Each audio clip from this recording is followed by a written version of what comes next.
You've given everything to this journey, late nights, sacrificing time with family, endless practice, yet there's a voice whispering in your head. What if I fail? Randika heard that voice too. He knew that the stakes were high and he felt the pressure. After practicing but not seeing progress, something shifted. He knew that he had to take a new approach, one that took him from uncertainty to scoring 99 in the SCA. If you've ever felt stuck, doubted yourself, or questioning whether you've got what it takes, this conversation is for you. Stay with us. Randika's story might just be the breakthrough you need. My guest today is Dr. Randika, a GP trainee who faced a lot of struggle while he was preparing for SCA, but he managed to pass it and cleared it on his first attempt with an incredible score. So, hi Randika, congratulations on your SCA success. How are you doing? I'm doing really great. Thank you for having me on here, Dr. Kwun. So, for people who don't know you, tell us a little bit about your background. My name's Randika. I'm a international medical graduate. I did my training in Sri Lanka. I moved here for GP training, and I did the SCA this past January. Managed to get through with a good result. I got 99 out of 126, and I have to say I'm very, very pleased with the result. Great. I can see that you're happy. So tell us about the difficulties and challenges you face before sitting the exam. As an international medical graduate, obviously, when we go through training, especially our medical training, we don't get a lot of communication skills training. And I think the SCA being an exam that does focus somewhat, I mean, a fair bit on communication skills, it was a bit of a difficult exam because obviously we have to know how to navigate the challenges of the consultation. I think that was one main challenge. That's a general challenge that all international medical graduates face. On a personal note, obviously, I was going through some difficulties myself, obviously, the stress of work, and obviously, I had some difficulties at the workplace, and that sort of played into a little bit about how I faced this exam. But again, I'm very, very pleased that obviously through your help and through the help of so many others that I managed to sort of ace this exam. Yeah. And I remember when we had a chat, the stakes were quite high because you'd had some issues and you were thinking that if you don't pass and it would affect your visa. Tell us a little bit what was going in your mind. So me having joined the general practice training, directly. Obviously, we have a 3-year visa, and at the end of the visa, we have to find work. We do have a 4-month visa. Moving on from that, but the goal was always to try and get the exams done a bit early, so that there would be time to sort of apply for jobs. Um, the way that things would have gone is if for example, if you don't get through one exam, I think there is at least you have to, the way the booking system is created, I think you have to wait for at least 4 months before you can reapply for the next exam. So it would have sort of derailed a little bit of my plan. So I'm very, very pleased that I got through on the first attempt. Some people, when they're sitting the exam, they have doubts that they are not ready. They have doubts that they are going to fail. Tell us what was going on when you had these doubts. What were you thinking? So that's very, very true. I think a lot of trainees, I mean, they have, especially international medical graduates, they have a lot of doubts running through their mind. Am I good enough? Am I ready to sit this exam? A lot of those doubts, it's natural to have those doubts. But I think for me, what I did was, or what sort of went a long way towards addressing those doubts was trying to create a plan as to how I'd approach this exam. Obviously, I started preparing a fair few months before, started sort of creating a study group and sort of trying to practice with them. And obviously, the other important thing was trying to get help from wherever I could, and which is why I sort of sought help from you, Dr. Kwun, which I saw your sort of YouTube videos, and that's what drove me towards you. And I realized at some point in my practice that, I wasn't getting critiqued as much as I would like to. And I recognized that that could be done only by someone, professional and someone who knew what the exam was going to be like. And this is why I sort of went out and sought your help. At the time, where would your confidence be on a scale of 0 to 10, would you say? So at the time, I would say my confidence was around, say, 5 or 6. I wasn't very sure. I'm going to be honest. I wasn't very sure. And this is why I had a bit of a stammer going on as well, a little bit when I was sort of thinking. I think I spoke to you. That's what sort of drove me to sort of go to you as well. And I think that's, as time went on, that got less, and I got more confident, and that helped the exam as well. So I think, yeah. And what made you push through in this difficult moment, Randika? I think it was the realization that it was a difficult time. It was the realization that I had to. I mean, there wasn't much of a, how can I say, what's the correct word for this? It was the fact that I had to do it somehow. There wasn't really much of a choice. I had to sort of grit. I had to sort of, do it somehow. I don't know what the exact was. I had to persevere, let's say, Mm. because failure was not a very good option, let's say. And I think I I wanted to prove a point as well that I could do throughout everything that happened. I wanted to sort of prove a point that I was a good doctor, and I could do, the exam well. I think, yeah, that's what drove me. It was just pure determination. That's what I wanted to. And the grit that you had and how you actually improve was really good to see, because the thing is, when you're going through a lot of difficulties and struggling, you can feel like you're not making much progress.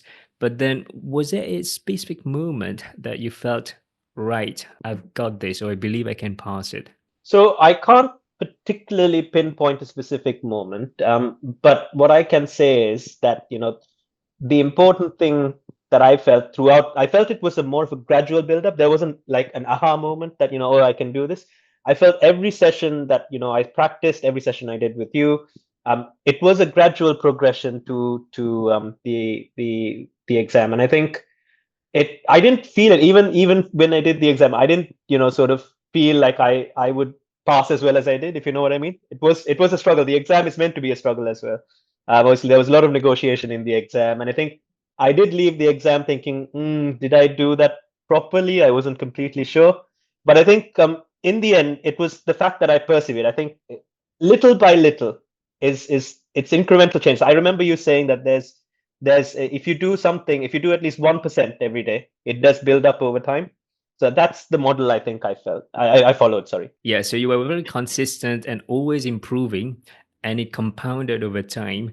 So I remember there was a time that you asked me, am I going to pass this exam? Do you remember when you had that? Yes, yes. What was going on in your mind at the time? So this was at the height of obviously what I was going through. It was a difficult time. I had to change surgeries, obviously, and there was a period of time I was in limbo. I didn't have a surgery, and obviously, without a surgery, you can't really do the exam as well. And I was thinking, I mean, yeah, what should I do? Should I just postpone this? Am I ready? I was at a low point, and I think the words you said then, they were very, very important. I think you said, I think you're getting there. You're going to be ready by the time the exam comes around, and I trusted that. And I think that's why I'm here. That's why I'm here talking to you. And I think Yeah. it was a really, really good feeling when I opened those results and had a look, and it just validated all the effort I put in. Yeah, and what I observed when I was seeing you making progress was that you were a fast learner. So you're Mhm. picking up on this feedback and implementing it straight away. And I could see that if you were consistent and kept going, you would get that level. And that's what happened. How would you like to have a playbook that over 200 GP trainees have used to pass SCA exam? If you'd like to download the free copy of the SCA blueprint, click the link down in the description and you get that free copy, and I'll also give you daily teaching for the next 7 days. Click the link and you get it for free. Tell us a little bit about when we break down the preparation, what did you do to plan it? So, I started looking into the SCA fairly early on because obviously I knew that I needed to put extra effort in, being new to the system, obviously not having communication skills training. So I started looking at the SCA somewhere around, say, July, last year, so around July, August. And I started preparing, started going through cases with friends, and I went through the RCGP, the videos, as well as the statement, and sort of tried to understand what was going on. I think you have to start from somewhere, and obviously starting from the RCGP statements is a very good place. Um, and then I think started practicing. I did weekly practice with my friends, and it wasn't just with the same study group as well. I tried to practice with as many people as I could, try to get different viewpoints, and I tried to practice with as many resources I could as well. And that obviously compounded over time. And then there was a point where I was thinking, I can't progress further because I wasn't sure what I needed to do. There is a point where obviously, people, your colleagues will critique you, but then again, there is a point where there's fine tuning needed to be done. And I think that's when I got in touch with you. And obviously we started our one-on-one sessions, so that was very, very helpful. as well. And I think if I were to give advice about preparation, I would say start early, practice as much as you can, not just with one group, with different people, and get professional help if you feel like you need it as well. And I think you did help me. And there was a period of time where I wasn't seeing patients, in between, obviously, when I was in limbo, like I mentioned earlier.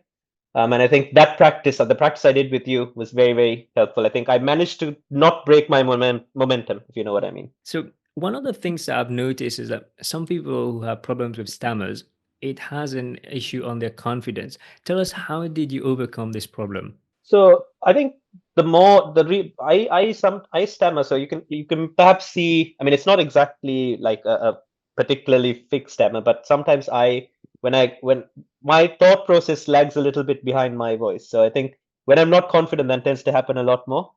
Um, with time, I managed to get more confident in what I was saying, managed to become more concise, and I think that went a long way towards reducing that. In the exam, I didn't experience it at all. It wasn't there. It Great. wasn't there at all. So, so you had a really good training where you were trained to a very high standard, and then when you went in the exam, you didn't have that issue. So, tell us about one of the problems people have is with breaking bad news and discussion Mm. of results. Did you have any specific structure when you approached that? So I think when it came to Breaking Bad News, especially with Breaking Bad News, the important thing is to just get a quick overview. For me, it was to get a quick overview of what the context was, going through the results, and obviously what the patient was sort of expecting. Was that trying to get the ice very early on was the main key, and then it was breaking the bad news as early as I could after getting that context without sort of delaying it. Same goes for the results, trying to build up a picture of why the results were done, what the patient is expecting, what the results are. I think I did try and sort of give the results out, say around the 3 to 4 minute mark after I got those ideas, and then it would be a discussion about what the results meant, what we can do moving forwards. And I think that structure helped me well. So it was context, ice, results, then the fine tuning of the history taking, and then of the data gathering, and then the management after 6 minutes. Let's talk about ice specifically. So some people they elicit ice in a way that's sounding a bit like formulaic. What were Hmm. you doing when you elicited ice? So I think the important thing with ice is that the best way to get ice is for it to come out organically. You know what I mean?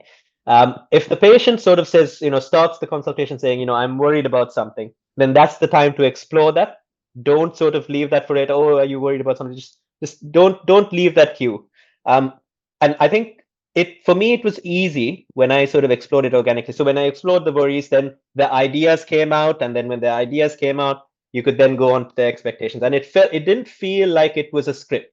So you before, obviously, I would say, oh, what do you think is going on, and then what are your concerns, and then what do you want to happen. I mean, that felt like I was just ticking a box. But then for it to feel like a conversation, it has to come out organically. And I think patients, it will come out organically. In the exam, there were a lot of agendas, and I think because I followed the pattern of getting it out organically, the role players felt like they had to give me their eyes, because it came out organically. And I think it really helped. It really helped. When you build rapport with the patient and have that conversation, that's it. It's a two-way street. It's not just interrogation. Then the patient is more open to tell you.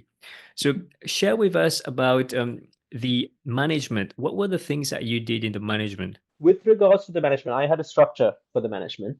So the structure in broad strokes was obviously a conversation with the patient saying, look, this is what you've got. So it was verbalizing the diagnosis and explaining the diagnosis that I managed to do for all of the cases. You have to do that because you have to have something to, base what you're going to do moving forwards. The next thing that I managed to do was try to sort of laid out in broad strokes. So this is what you can do. This is what I can do, and this is what we can do together. And things that you can do was obviously the lifestyle changes, things that they could do themselves. Things that I could do, maybe arrange for medications, maybe arrange for tests, maybe arrange for referrals. Those are the three things I thought I could do. Things we could do together was basically things like following up, planning forward, sort of, troubleshooting. Those were the things that I sort of set out. And I think that structure helped me really well because I always had that in mind. And I always, when I saw the case, I just jotted down on the whiteboard that this is what I think is going on. This is what I want to happen. And I was always able to refer back to it and discuss that with the patient. So it was clear in your mind, you were Yes, organized, and that's where, when you actually implemented it, it was quite straightforward. Tell us, exactly.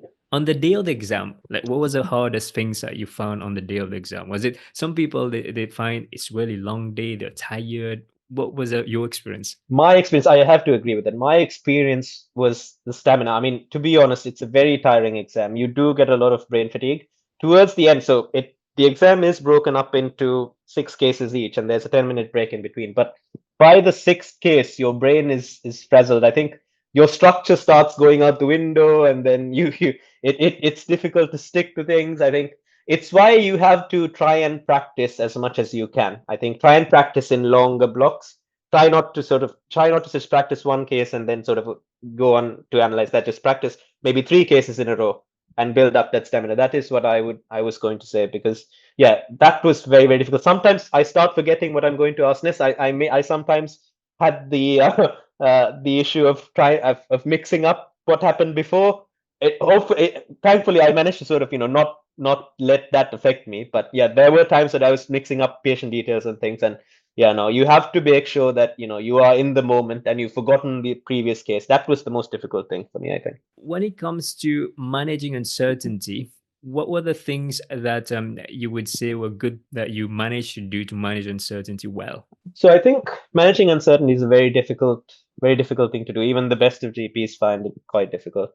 Um, what you can do with managing uncertainty is just be open with the patient, be honest with the patient. Say that this is what I think perhaps is going on. I'm not sure.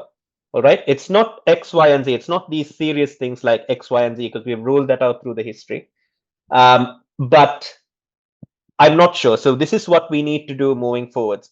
What are your thoughts on this one? So try and involve the patient, because you need to get the patient to share some of that uncertainty as well. You shouldn't carry all the uncertainty on your own. The patient should be aware that it's a process, and we are sort of investigating, we are looking into things. And it's especially with cases. There is one case obviously where you have to deal with a new or undifferentiated program in the undifferentiated disease in the exam. And I think it's important you carry the patient along with your thought process. That's how I found managing uncertainty to be sort of. That's my way of managing uncertainty, basically. Right. Carrying the patient with me, telling them my thought process, listening to what they want to sort of understand as well. And yeah, that is what really helped me. That's what really Mm. helped me. So yeah, when you're actually managing uncertainty, it's so important that you're honest with the patient and be Yes. honest, tell the patient that maybe it's a bit too early for us to be able to say what it is, but Mhm. I'm not worried. I'm not suspecting anything serious here. Or we may have to do some blood tests or some investigation to find out more. So that's how you actually progress the consultation, even if you didn't know the diagnosis. So Mhm. the other aspect of the SCA is how you negotiate. There's a lot of Mhm. cases involving negotiation. So tell us a little bit about what did you learn about negotiation? Oh my God, I feel the entire exam was just negotiation. My God, this is why I left the exam thinking that, oh my God, did I do this properly or not? Because there was a lot of negotiation involved. So I think it's about when you negotiate with patients, it's about number one, having the knowledge of the options, because you can't negotiate without the knowledge of the options. So it was about learning about the conditions, learning about the different set, not just the first line, the second line, and the third line options. That was very important, because you have the tools to negotiate in that case. And then when the first line option doesn't sort of work, you can obviously, based on, it was very important to know the patient's context, the psychosocial context, because you could use that as a tool to negotiate the rest, the second line or the third line options. And I think that's why it's very important in the data gathering to have the psychosocial history and context. And then with the combination of the knowledge plus the psychosocial data, you could then suggest options to them, and you would always ask them about what they thought about it, and if they felt that that was a good option. And then there would come a point where they would agree, because you've tailored it to them, and you think that they've agreed with your choice. But it does take some time. It does take some time. And I think you have to have enough time to do that as well. So the third thing I would say is have enough time to do the management. So 6 minutes or even a little bit more to negotiate is important. Those are the Yeah. three things, I think. Yeah. So that's good. Like when you actually are person centered, you listen attentively to what the patient said, then you bring it back. Then the patient will feel, all right, I feel heard now. This doctor is really listening, and they'll be more open to agree to what you've got to offer. Exactly. Is there anything that you would have done differently to have made the process less stressful for yourself? I think there were factors that were out of my control that made it very, very stressful. To have made it less stressful, I would have said I probably would have sort of maybe perhaps sought help a bit earlier. That's one of the things. I probably could have done a little bit more practice because I remember you saying you have to practice at least I think you said 6 cases I think towards the end I think in the weeks leading up to the exam. I could have practiced a little bit more. Um, but I think the most important thing I would have done is not being as stressed as I was. I think taking it is a lot. Obviously, I was stressed because of everything going on, but there's a point where there's a fine line between performing because of stress and then not performing because of the stress. And it's important that I feel like I could have done a lot better if I wasn't as stressed as I was.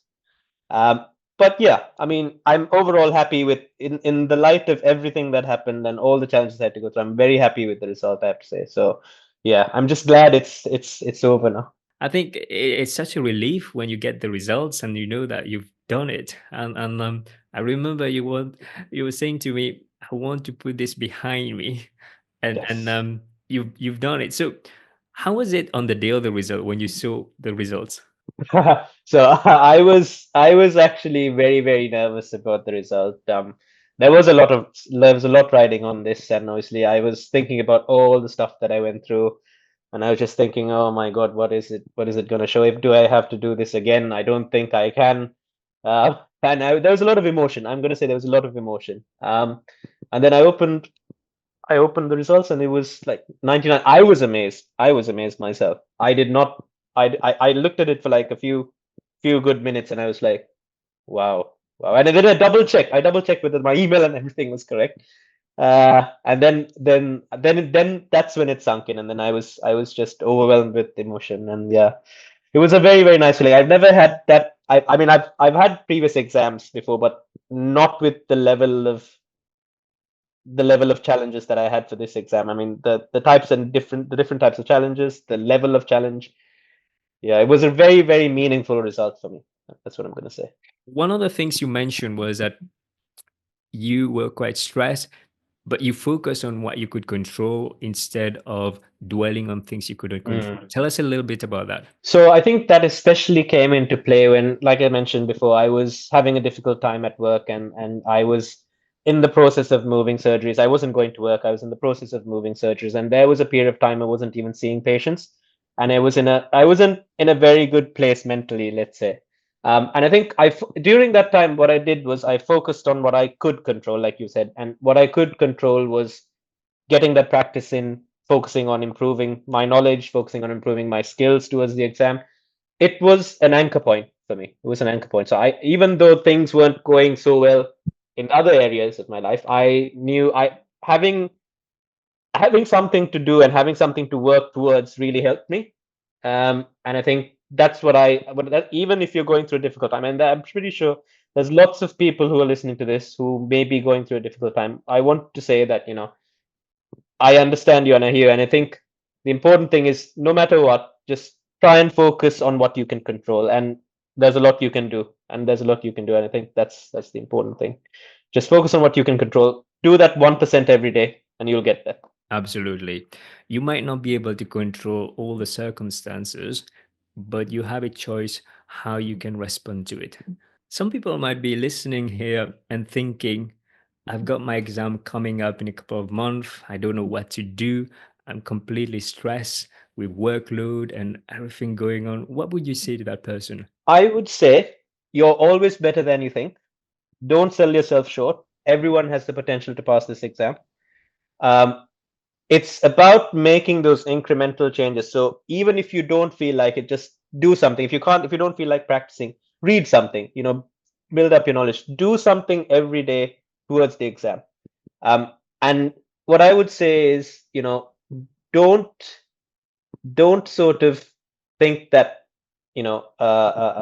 this exam is, again, don't think that this exam is the be all and end all. I mean, there is a life beyond the exams. That's the other thing. But I would say just have a structure, seek help, practice as much as you can, and you'll be fine. In the end, everyone is going to pass this exam. Everyone is going to pass this exam, and I have all the faith that everyone who sits for this exam will be able to pass it. And I think I certainly did. And I think if I did with everything that happened, you guys should be able to as well. Thank you for sharing your story today. You've gone through really challenging period, but now you can actually enjoy the rewards. Hopefully, you're going to be CCT soon and start your practice as a GP. So, what are you looking forward to now? So, having done this exam, so I finished my AKT exam as well. So I'm complete with my exams.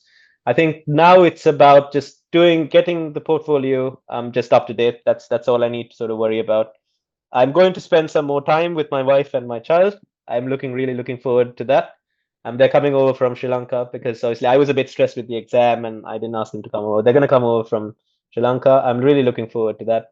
And yeah, it's about sort of just taking it easy, starting to look for jobs maybe somewhere a few months down the line as well. But yeah, now it just feels like the important thing is like a huge weight has been lifted and I can start going back to focusing on the important things. And that's obviously building up my skills, my knowledge to be a good GP at the same time, trying to enjoy life as well with my family. Thank you so much, Randika, and look forward to your success as a GP. And let me know if you need any help with getting Of job course. or anything as well. I'm I, here to help you. I really want to say I want to thank you, Dr. Kwun, for all the help you've given me. It was a journey where a lot of people helped me, and I think you were one of the major pillars of my success, and I'm very, very grateful. But I'm happy that it worked out, and I have to say it is based on your individualized effort and your resilience, and you did it. Great. Thank you. Thank you so much. If you'd like to join the one-to-one, I'll leave a link down below and we can have a chat and see whether I can help you. Take care, everybody. Bye-bye. If you found this video useful, you might want to watch the next success story here. Click here to watch it and I'll see you on the other side.